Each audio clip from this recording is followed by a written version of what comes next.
This is a screen recording of the classic Commodore 64 game Prisonball. Prisonball combines elements of both Pong and Breakout. The players control paddles to pass a ball between the left and right sides of the court, like Pong. And there are bricks to break, like in Breakout. But unlike Breakout, the bricks are in the middle of the court, and the players compete to see who can break more bricks in 3 minutes. The countdown timer is at the top of the screen. Let's start the game. Notice that at the beginning of the game, the 3 balls are in a neutral color. That means that neither player gets points if that ball hits a brick. But as soon as a ball contacts a player's paddle, the ball changes color. When the ball breaks a brick, the player whose color matches the ball color gets the points. Thus, each player tries to keep the ball on their own side of the court so they can keep hitting with their own paddle. If the ball escapes to the other side of the court, then the opposing player gets a chance to control the ball and get more points. Not all bricks are of equal value. Bricks from the outermost red walls are worth 10 points each.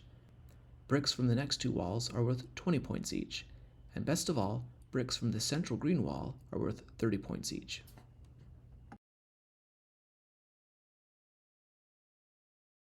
This game was actually published as a type-in program by John Scarborough in the October 1986 issue of Compute magazine. The original game was written for Atari 8-bit computers, while the magazine's editorial staff wrote versions for the Commodore 64 and the Apple II. In the original Atari version, the game lasts 5 minutes instead of 3 minutes, and the point values for the bricks, as well as the overall color scheme, are slightly different too. But the basic gameplay is identical across all 3 versions.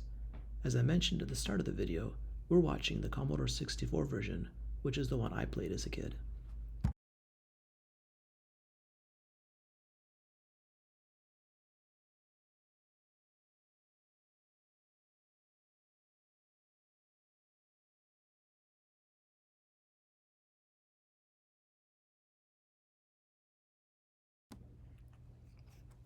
Now, notice how some of the walls are almost gone.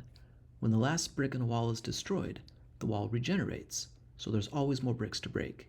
Here, we see that the leftmost red wall has just regenerated.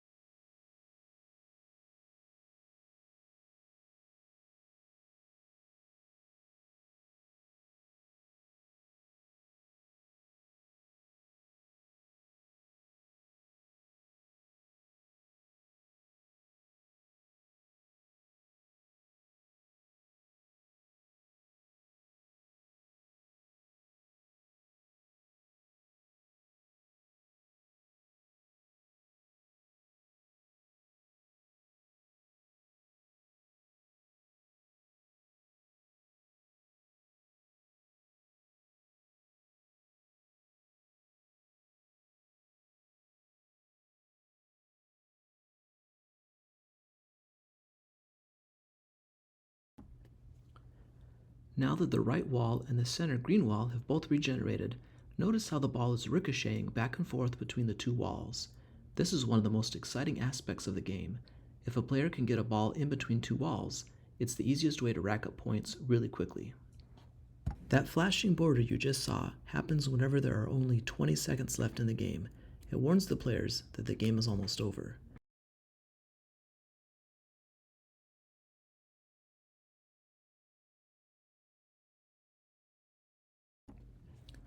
When the 3 minutes are up, the game ends automatically, and whoever has the higher score wins.